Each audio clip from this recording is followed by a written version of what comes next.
Hello, good day viewers. I'm solve one question din wanda yake cewa a ball is thrown off vertically with a velocity of 40 meters per second. Calculate the time to reach maximum height. A ball is thrown off vertically with a velocity of 40 meters per second. An jefa ball sama da velocity na 40 meters per second. Wato an harba ball haka sama da velocity na 40 meters per second. Calculate the time to reach the maximum height. Ka nemo lokacin da zai dauki wannan ball din ta yi reaching din maximum height, wato time kenan. Ka nemo lokacin da zai dauki wannan ball din ta yi reaching din maximum height.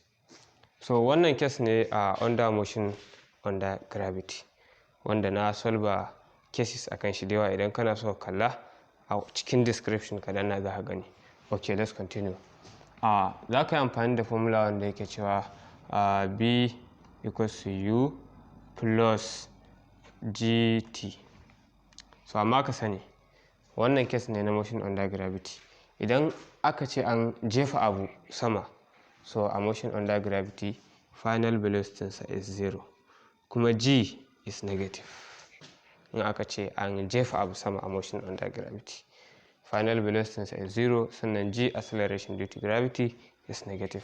Idan muka dawo wannan formula tamu da za mu yi amfani da ita, in ka kula za ka ga nan shine B, so final velocity zai zama 0, sannan U kuma initial velocity an ba mu shine a 40 meters per second, sai ka sa 40 minus, ka tuna na ce G za ta koma minus tunda an jefa abu sama ne, minus G, the value of G is 10, sannan kuma time shine abin da za ka nemo, time is time.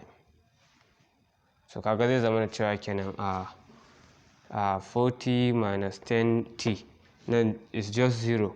Za mu iya ɗaukan wannan tunda su ne minus, mai crossing ɗin equality sign da su, mu ɗauke su alal misali, sai kuma 10t equals to 40.